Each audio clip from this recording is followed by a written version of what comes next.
네, 글로벌 마켓 앤 이코노미 세 번째 코너는 연금 백만장자 코너입니다. 오늘 또 두 번째 시간으로 미래에셋 자산운용 김경록 고문님 함께합니다. 어서 오세요. 네, 안녕하세요. 네, 일단 지난주에 했던 내용 잠깐 리뷰를 해봐야 될 것 같은데 그 당시에 저희 파이어족하고 연금족 연금족 얘기를 말씀드렸습니다. 했는데 예. 파이어족이 아닌 연금족이 돼야 된다. 예, 예, 그래야 그렇습니다. 백만장자가 될 수 예, 있다. 예, 이런 일단 얘기였던 것 같은데. 출발할 때 관점을 잘 잡고 가자 이걸 말씀드렸습니다. 그럼 오늘 이 시간은 어떤 주제로 얘기를 해주실 어, 거예요? 이제 조금 이어지는 게 좀 더 낙관적인 이야기였으면 좋겠는데요. 네. 환경에 관한 이야기를 말씀드리겠습니다. 환경. 예. 연금의 위기라는 이야기들이 많이 나오고 있는데요. 서구 사회에서는 이제 펜션 크라이시스라는 이야기들로 이미 오래전부터 나왔습니다. 네.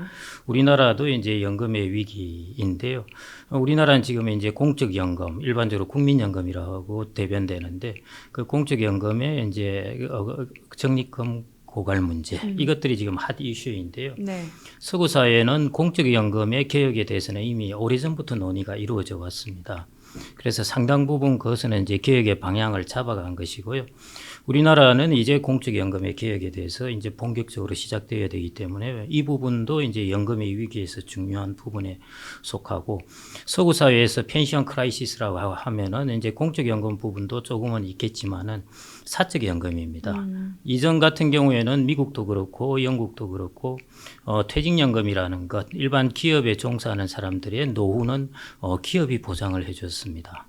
그런데 이제 그게 자꾸 수명이 길어지면서 기업이 예상치 못하는 이제 부채를 안게 되기 때문에요.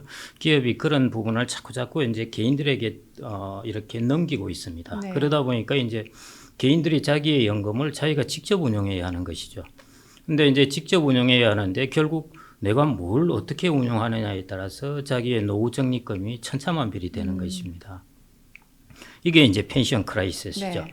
서구 사회 같은 경우에는 우리나라도 지금은 이제 사적 연금 문제는 많이 나오고 있습니다. 사실은 연금 백만장자라는 이야기를 시작하게 된 것도 국민연금이라기보다는 이 퇴직연금하고 연금저축 이 문제이거든요. 네.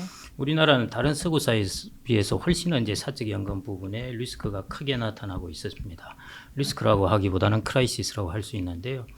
그래서 이게 바로 이제 공적연금과 사적연금, 네. 연금의 두 축이 그것이라고 볼 수 있는데요. 이 부분이 다 지금 우리 같은 경우에는 그 축이 기둥이라고 생각하면은 그 기둥이 전혀 튼튼하지 못한 것입니다. 그래서 이 부분에 이제 우리가 개인들이 그러면은 어떻게 대처를 해야 할까 네. 하는 것이 이제 사실은 중요한 두 번째 출발점이라고 오늘의 할 수가 주제네요. 있습니다. 예. 공적연금이면 국민연금이 그렇습니다. 있고 사적연금은 이제 개개인으로 다 준비하는 사적연금 예, 형태고 대표적인 게 이제 퇴직연금입니다. 퇴직연금 예. 이 두 기둥이 튼튼하지 못하다. 그래서 연금의 위기 이 예, 주제로 오늘 말씀 그렇습니다. 주실 건데 자 그러면 이 연금 체계에 대해서 좀 저희가 이해를 해볼 필요가 있을 것 같고 이게 어떤 부분이 구체적으로 문제가 되는지 그래서 위기까지 얘기가 나오는지 예, 좀 예. 알아봐야겠네요. 예, 중요하신 질문인데요. 예. 그러면은 이제 우리가 노후 소득을 이제 보장하는 그런 국가의 체계를 갖고 있습니다. 네. 그게 이제 주로 대부분 연금으로 이루어져 있어요. 네. 그래서 이제 연금이 과연 어떻게 노후 보장을 노후 소득을 보장해 주느냐 하는 것이 이제 여기 보시는 이 그림인데요. 우리가 영층이라고 그러기도 하고 뭐 지하층이라고도 그러기도 하는데요. 그게 기초연금입니다. 네. 기초연금은 사실은 여러분들은 관여 생각하실 필요가 없습니다. 왜냐하면은 내가 얼마를 지금 적립을 하느냐, 기여를 하느냐에 관계 없습니다. 네. 내가 노후의 소득이 일정 부분 이하일 때는 국가에서 그냥 주는 것이기 때문에요. 그래서 기초연금 부분은 고민하실 필요가 없는 것이고, 그래서 이제 국민연금이라는 것을 이제 국가 보장으로 해서 1층으로 자리 잡습니다. 그래서 국민연금, 그다음에 2층이 이제 퇴직연금, 네. 그다음에 3층에 가게 되면은 우리가 개인연금이라든지 주택연금이라든지 연금저축 이런 것들이 들어가게 됩니다. 이걸 크게 이제 살펴보면은 1층 국민연금이나 공무원연금 같은 경우는 보장하는 주체가 국가입니다. 그래서 국가보장이라고 그러고요. 그다음에 퇴직연금 같은 경우는 우리가 8.33%를 기업이 대주지 않습니까? 네. 그래서 이것은 이제 기업보장이라고 그래요. 마지막은 이제 3층에 있는 것은 연금저축이나 주택연금은 개인들이 자기가 스스로 준비하는 것입니다. 그래서 이걸 일컬어서 이제 개인 보장이라고 일컫는데요. 그래서 여러분들의 노후 소득을 보장하는 것은 전체 크게 세 가지 주체로 이루어져 있다는 것입니다. 국가, 기업, 개인, 나 스스로 이렇게 돼 있는 부분인데 이 세 가지 중에서 무엇보다도 압도적으로 중요한 것이 국가 보장과 기업 보장인 퇴직연금 부분입니다. 그래서 이 부분의 체계를 이제 튼튼해야 되는데 제가 펜션 크라이시스에서 말씀드렸듯이 이 부분이 우리나라 같은 경우에는 지금 두 개 다 모두 사람들이 첫째 국민연금에 대해서는 뭐 잘 아시겠지만 예. 그런 부분이 있는 것이죠. 네. 네, 서구 사회에 이미 있어 왔습니다. 예. 우리가 이제 그 과정을 겪어나가는 것이죠. 그 다음에 그게 하나에서 끝나면 안 되는데 우리나라는 퇴직연금, 사적연금에 해당되는 부분, 네. 이 부분도 서구 사회에 비해서는 상당히 지금 취약한 상황입니다. 예를 들면 이런 거죠. 내가 사적연금을, 퇴직연금을 다 적립하고 나서 55세 이후에 사람들이 이제 자유롭게 찾을 수가 있습니다. 그때 비교를 해보니까요. 이게 많이 증가하긴 했지만은 일시금으로 찾는 비율이 93%입니다. 네. 그전에는 97%까지 일시금으로 찾았는데 이런 식으로 연금의 본래 체계가 많이 약해져 있습니다. 우리나라는. 그래서 우리나라 같은 경우는 그게 이제 첫 번째, 두 번째 국민연금과 공적연금에 해당되는 것, 사적연금 네. 이런 부분이 이제 노후소득 보장 체계에서 가장 이제 위험하다고 볼 수 있는데요. 그래서 여기에 이제 화면에 잘 나와 있는데 그러면은 우리가 연금의 위기라는 것을 어떻게 그러면은 정의해 볼 수 있겠는가 하는 것이 첫 번째가 이제 국민연금의 적립기금이 이제 고갈되는 문제. 네. 그것이 첫 번째 위기이고요. 뭐 바로 이제 국민연금에 가입하는 사람 입장에서는 내가 돈은 적립을 했는데 제대로 네. 받을 수 있겠는가 그렇죠. 하는 거죠. 그러니까 이게 일종의 이것도 크라이시스에 해당됩니다. 그 다음에는 이제 사적연금, 퇴직연금 같은 경우에 우리가 여러 가지 사적연금, 퇴직연금에 대비하는 것들이 상당히 좀 부실합니다. 적립금이 적게 돼 있다든지 소득 대체율이 아주 낮다든지 뭐 이런 식으로 이루어져 있습니다. 서구 사회 같은 경우에는 연금을 가지고 자기의 직전 소득을 대체하는 비율이 거의 60에서 70% 정도입니다.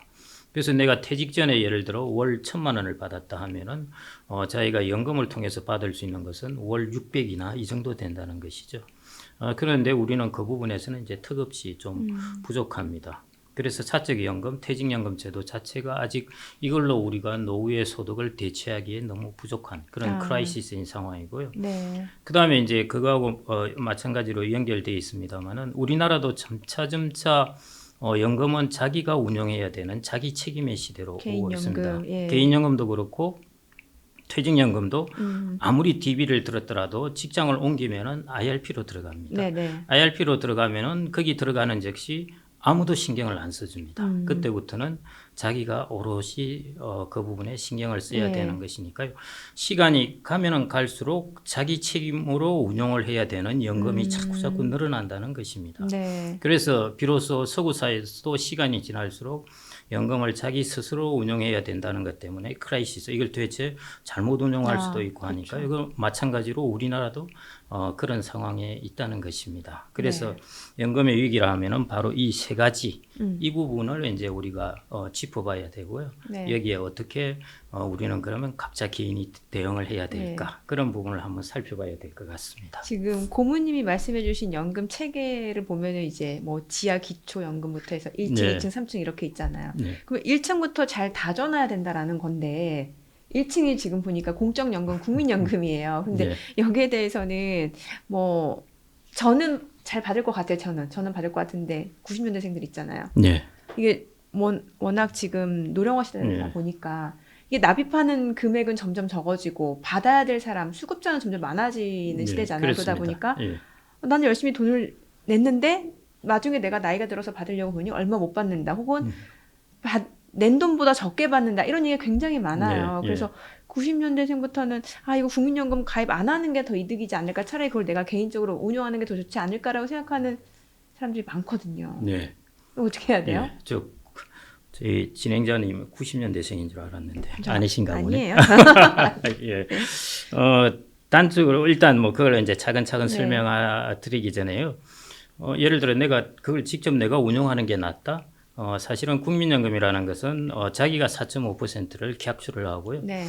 기업이 4.5%를 또 그 매칭을 해준다는 그렇죠. 것이죠. 예. 그렇게 해서 9%가 됩니다. 자기가 운영한다 하면 4.5%만 들고 가야죠.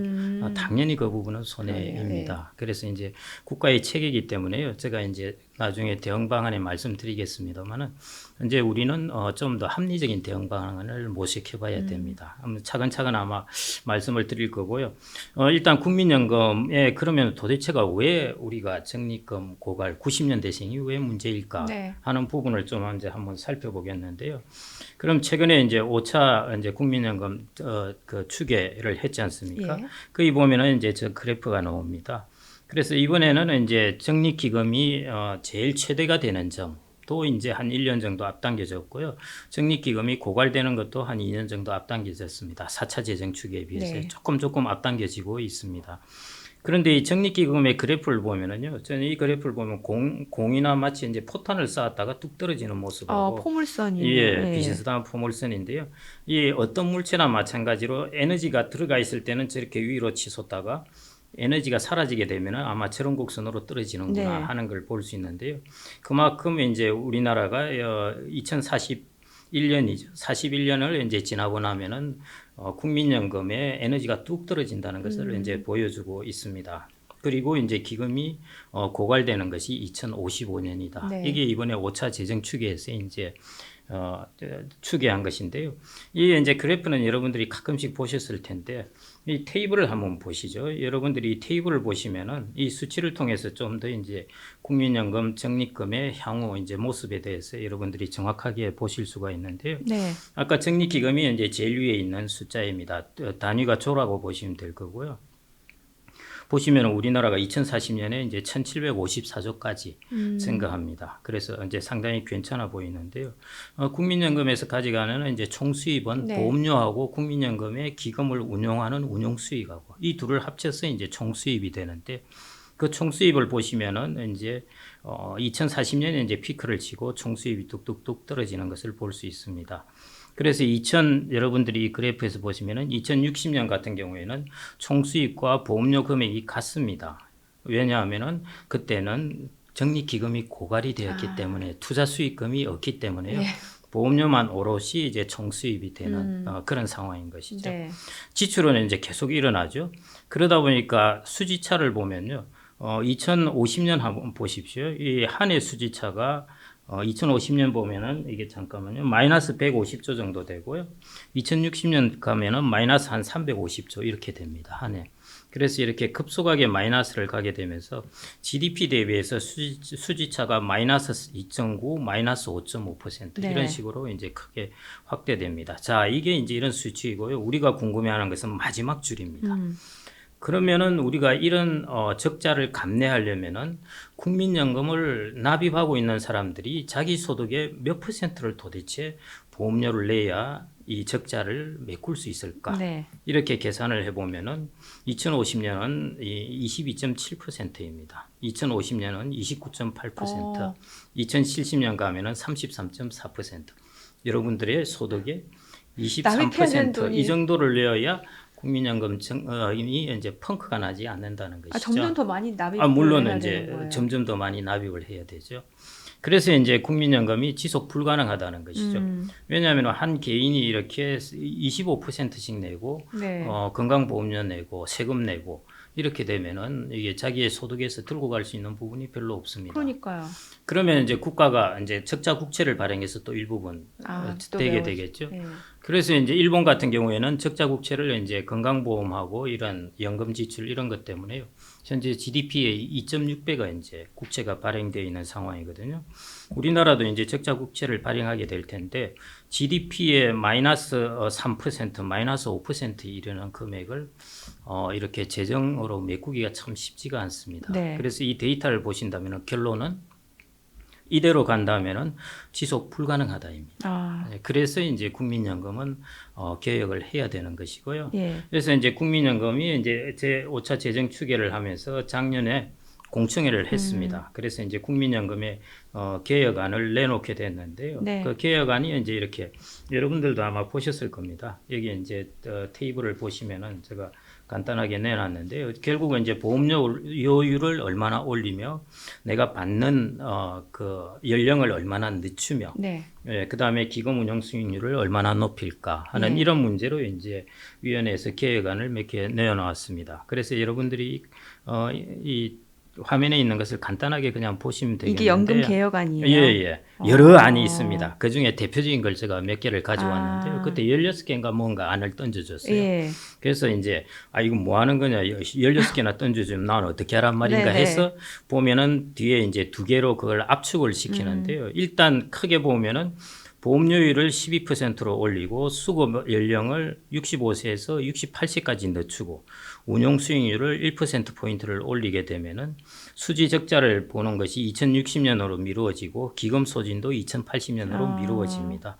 이런 식으로 이제 여러 가지 16가지 안을 그때 아마 16개인가 18개인가 이렇게 네. 안을 내었을 겁니다. 그걸 이제 내었는데요. 그러니까 수급 연령은 이건 개시 연령이 늦어지는 거네요. 그렇죠. 예. 지금까지는 65세가 제일 최대한으로 네. 거기서 스탑돼 있었는데요. 그때부터 다시 3세를 더 늘리기로 한 것입니다. 그렇게 될 경우에 이제 이렇게 되는데요. 이 안에 대해서 이제 사람들이 도대체 내가 이게 도대체 더 내는 것만 있지 내가 더 받는 것은 하나도 없네 이렇게 된 것이죠. 특히나 지금 정년 그 시점도 좀 빨라지는 그렇습니다. 추세잖아요. 예. 그런데 이렇게 개시 자체는 늦어지고. 맞습니다. 예, 좋은 질문이신데요. 예. 예를 들어 정년 퇴직 연령도 그러면 좀 맞춰서 뭔가 조정을 해야 되는데 예. 국민연금화는 이제 재정 안정화가 워낙 바쁘다 보니까 네. 그래서 이제 앞서 나가게 된 것이죠. 그래서 이제 거기에 대해서 여러 가지 이제 사람들의 이제 비판도 있고 하니까 충분히 그럴 수 있겠네요. 예. 그래서 이제 그 연금 민간자문위원회에서 이제 네. 안을 2개로 압축을 해서 예. 국회 연금특위에 내게 됩니다. 그 2개 이제 압축을 한 것이 어떻게 압축을 했냐면은 자 그럼 간단하게 보여주겠다. 하나는 소득을 적절하게 보장해주는 안. 그 다음에 하나는 소득 보장안이 아니라 재정을 어떻게 안정화할까. 이 2가지 안을 줄 테니까 여기서 한번 택해 보시라 하고 네. 이제 국회 연금특위에 보냈는데요. 그 내용이 지금 예, 나온 소득 거예요. 보장안에 보면은 보험료율을 13%로 네. 하고 지금 9%입니다. 네. 그 다음에 이제 소득 대체율이 지금 40%로 이제 목표를 하고 있습니다. 현재는 42.5%인데요.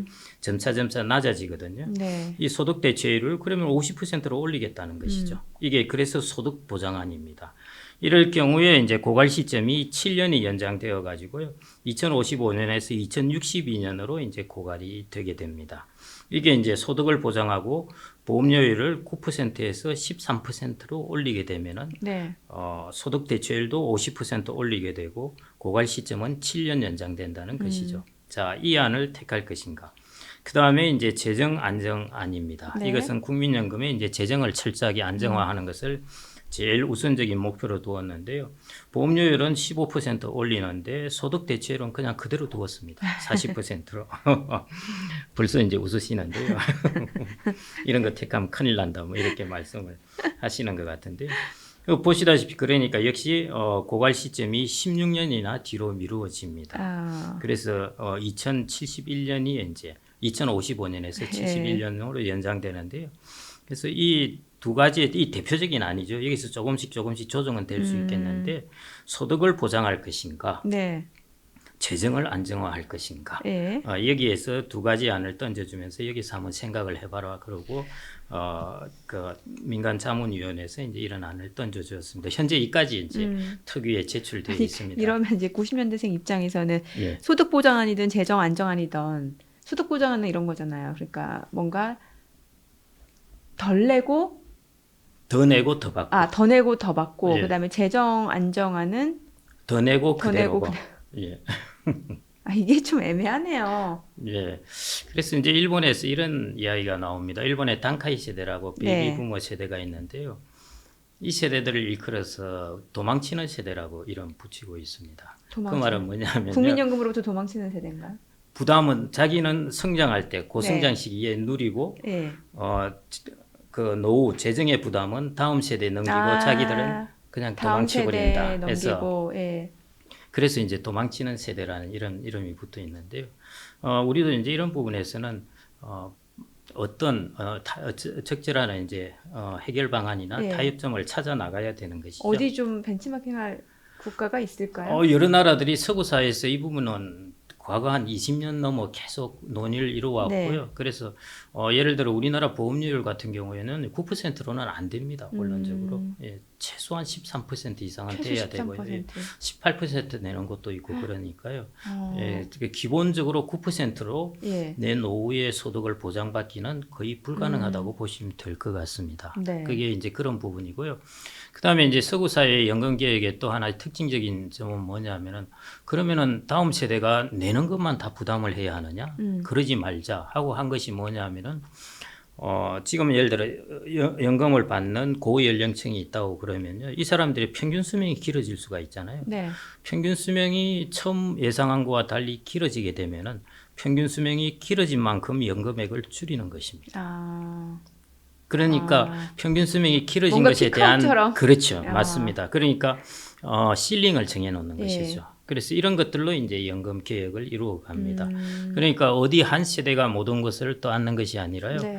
다른 모든 여기 관계된 다른 모든 세대들이 이제 이런 부분을 나누어서 부담을 조금씩 가져가는 것. 그게 서구 사회에서 이루어지는 연금 개혁안이라고 보시면 그 정도 좀 되겠습니다. 합리적이겠네요. 합리적이죠. 예, 예. 어느 나이까지만 딱 그 연금을 최고조로 받고 그다음부터는 이제 조금씩 줄여가는. 그 나이 이후에 줄이는 것이 네. 아니라요.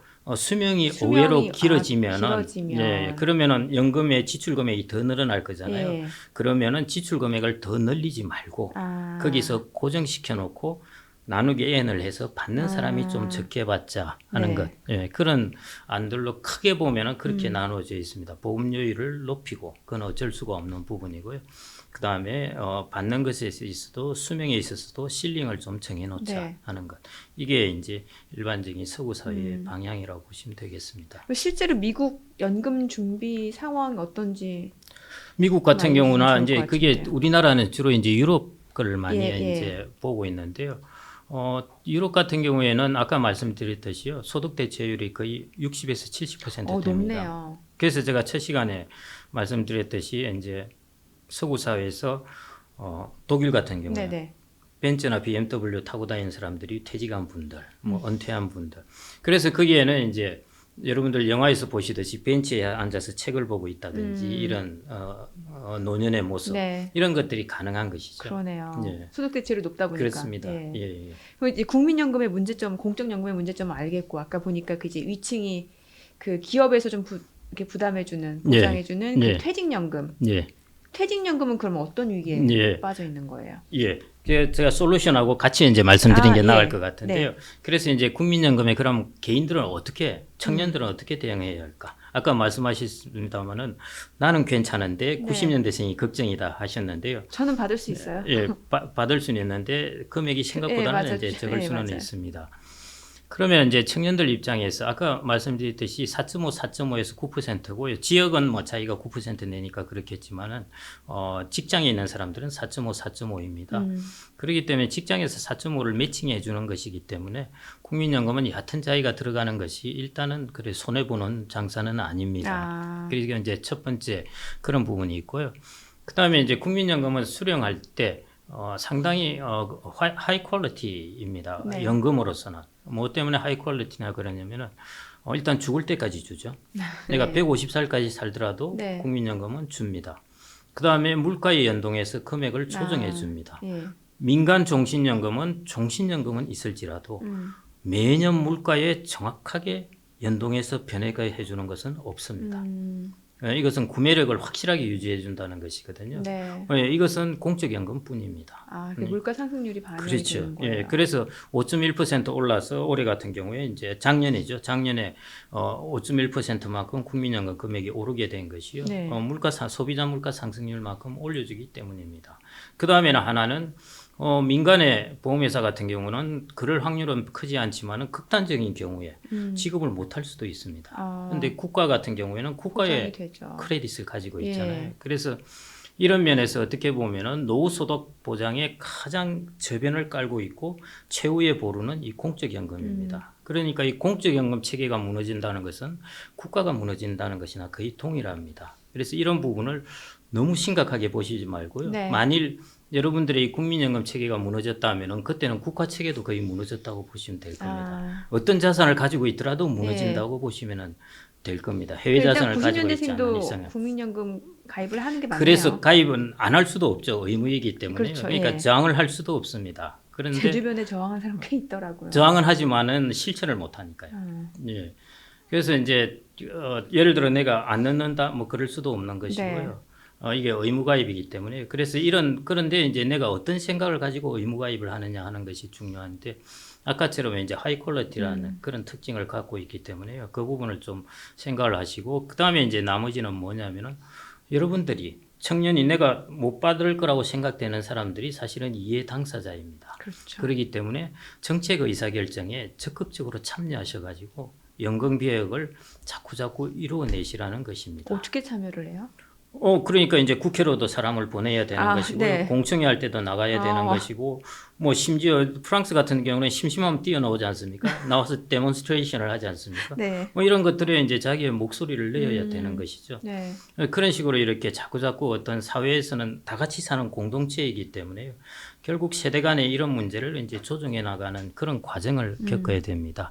그래서 국민연금 부분에서 저는 이제 청년분들은 이런 쪽으로 이제 대처를 하시는 게 저는 가장 최선이지 않을까 그렇게 생각이 되고요. 네. 그다음에 이제 스스로 대처할 수 있는 부분이 아까 말씀하시는 이제 사적 연금 부분인데요. 사적 연금 같은 경우에는 지금 제가 간단하게 말씀드리면은 DB형은 임금 상승률만큼 올라가니까 자기가 운용 안 해도 괜찮아요. 예. 그런데 문제는 뭐냐면은 직장을 옮기면은 다 IRP를 옮겨가게 됩니다. 예. 그다음에 DC형은 자기가 운용을 해야 네. 되고요. 그래서 DB형을 운용하더라도 직장을 한두 번 옮겨가면은 자기의 돈은 IRP로 옮겨가게 되어 있습니다. 네.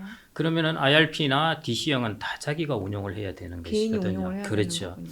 연금저축도 마찬가지고요. 예. 그래서 이런 부분이 이제 내가 운영해야 되는 운영의 자기 책임 시대입니다. 그래서 이걸 전 좀 더 극단적으로 이야기하면은 이제 각 개인이 모두 연금 펀드 매니저가 돼버린 상황입니다. 자, 그래서 이제 국가에서 이걸 해소해 주려고 타겟 데이트 펀드라는 것을 네. 만들어 가지고 야, 이 펀드 하나만 사면은 그냥 죽을 때까지 갖고 있어도 돼 네. 하는 걸 만들었고요. 그다음에 디폴트 옵션이라는 것을 만들어서 그냥 너의 위험 성향에 맞는 거 펀드 하나만 선택해 놓으면은 죽을 때까지 가지고 있으면 돼. 저 디폴트 옵션. 그렇죠. 예. 네. 그 나중에 제가 차근차근 설명해 드리겠습니다. 네. 그래서 이런 두 가지 이제 제도를 만들어 냈습니다. 이게 이제 잘 활성화되어야 되는데요. 아직은 많이 미비한 상황이고요. 제도가 애초에 설계한 거와는 또 조금 다르게 이제 변해갔습니다. 그래서 이제 자기 책임의 시대에 있어 가지고 여전히 운영을 하는 데 있어서 아직은 우리나라는 조금 극명하게 두 가지 부작용이 나타나는데요. 네. 첫 번째 부작용은 어느 나라든지 연금에 있어서 가장 정석의 방법은 젊어서 축적을 할 때는 투자 자산을 많이 가져야 되고요. 예. 나이 들어서 인출을 할 때는 연금 자산을 많이 가져야 됩니다. 어. 연금 자산이라는 것이 마치 종신연금이나 국민연금 같은 일종의 연금 월급을 가져야 되는 매달 것이죠. 매달 나오는 그렇죠. 월급처럼. 예. 근데 축적할 때는 투자 자산으로 축적을 해야 됩니다. 네. 그런데 우리나라 같은 경우는 이 두 가지가 극명하게 거꾸로 나타나고 있는데요. 축적할 때는 다 예금으로 축적을 하고요. 예. 예. 원리금 보장 상품이죠. 인출할 때는 일시금으로 찾아가는 것입니다. 뭔가 연금으로 목돈으로. 하지 않고 맞습니다. 예. 그래서 이 두 가지가 가장 극명하게 거꾸로 나타나고 있기 때문에요. 그래서 우리나라야말로 정말 사적 연금의 펜션 크라이시스입니다. 이 부분을 어떻게 잘 고쳐 나가느냐 하는 것인데, 그래서 국가 입장에서는 이제 제도적인 장치를 어느 정도는 도입을 해놨고요. 내 개인이 이걸 뭘 택할까 하는 것이 이제 중요합니다. 내가 어떤 길을 걸을 것인가 네. 하는 부분이고요. 그래서 그런 부분은 여러분들 각 개인이 충분히 사적 연금에서는 이제 대응을 할 수가 있습니다. 지금 고모님 말씀 들어보면은 어쨌건 축적할 때는 투자하듯이 하고 그렇습니다. 인출할 때는 연금식으로 인출을 해야 되는데 예, 대부분은 예금처럼 이렇게 축적을 하고 그렇습니다. 인출할 때는 한꺼번에 확 예, 빼내요. 우리나라는 극단적으로 거꾸로 하고 있습니다.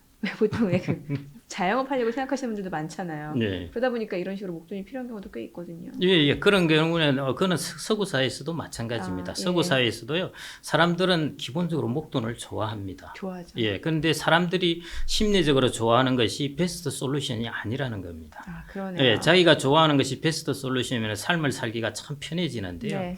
사람은 자기가 뭔가 하고 싶은 거하고 조금 다른 길이 인내를 해야 되고 조금 참아야 하는 것이 베스트 솔루션인 경우가 많습니다. 그래서 연금이야말로 정말 내가 불안한데 하고 예금으로 다 하고 싶고 예. 목돈이 생기면은 다 찾고 빼고 싶고 싶고, 예. 예, 이것을 이제 자기가 반대로 해야 잘 돼요. 인내를 하는 것이 연금에 있어서 이제 중요한 부분이라고 할 수가 있습니다. 그리고 아까 자영업자나 집을 사기 위해서 이제 목돈을 인출하는 게 특히 우리나라는 중도 인출의 거의 절반 가량이 이제 예. 주택을 살려고 그랬습니다. 그래서 지금까지 성공했습니다. 네네. 사실은 퇴직연금의 운용 수익률보다 주택 가격 상승률이 높았으니까요. 그래서 주택연금도 있잖아요. 예, 그렇죠. 네. 맞습니다. 이걸 사서 주택으로 나중에. 연금화하는 예. 것도 있기 때문에요. 이것도 뭐 괜찮은 방법입니다. 근데 앞으로 어떻게 될까는 두고 봐야 될 것 같고요. 네. 여하튼 이제 운용 부분에 있어서 우리나라는 좀 극단적으로 사적연금에 있어서 좀 거꾸로 가고 있다는 부분. 예, 그게 우리나라에 있어서 펜션 부분에 크라이시스가 할 수 있고요. 국민연금은 당연히 크라이시스이죠. 그걸 이제 고쳐 나가야 되는 부분. 예, 그래서 여러분들이 좀 더 국민연금을 내가 안 든다고 해서 들 수 있는 것도 아니고요. 이렇게 사이사이에 빈 기간이 있으면은 그냥 충실하게 해놓는 것이 좋습니다. 세상은 50년 뒤에 어떻게 변할지 모릅니다. 그 나중에 가서 거꾸로 내가 어떻게 한다고 할 수도 없기 때문에요. 이것은 충실하게 해놓는 것이 좋고 대신 연금 개혁의 과정에 참여하셔가지고 이 연금을 지속 가능한 것으로 자꾸 바꾸도록 노력해야 된다는 것. 이게 제가 공적연금의 크라이시스에 대응할 수 있는 방법이고요. 네. 두 번째 사적연금의 크라이시스는 전적으로 자기가 할 수 있는 부분입니다. 그런데 아까 말씀드렸듯이 내가 편한 대로 하는 것과 네. 내가 인내하면서 어떤 정석의 길을 걷는 거하고 다르기 때문에요. 이 부분을 여러분들이 잘 해나가셔야 됩니다. 그게 아까 첫 번째 말씀드린 파이어족과 연금족의 길하고도 좀 비슷하다고 할 수 있습니다. 오늘 고모님이 말씀하시고자 하는 내용은 예. 이런 지금 공적연금과 사적연금 지금 위기에 놓였기 때문에 우리 개인이 어떻게 해야 되는지에 대해서 그렇습니다. 말씀을 주신 예, 거네요. 예, 그렇습니다. 알겠습니다. 네. 오늘 준비하신 내용은 다 하신 건가요? 예, 예, 그렇습니다. 저희 또 구정 연휴 지나고 그 예. 다음 주에 또 뵙겠네요. 예, 예, 예, 그때도 또 좋은 내용 좀 기대해 보도록 하겠습니다. 알겠습니다. 하여튼 재미있는 내용을 들고 오겠습니다. 네, 예. 오늘 고생 많으셨습니다. 예, 감사합니다. 고맙습니다. 저희 오늘 글로벌 마켓 앤 이코노미 준비한 순서는 여기까지입니다. 저희도 다음 주 구정 연휴로 한 주 쉬고 그 다음 주에 좀 뵙도록 하겠습니다. 고맙습니다.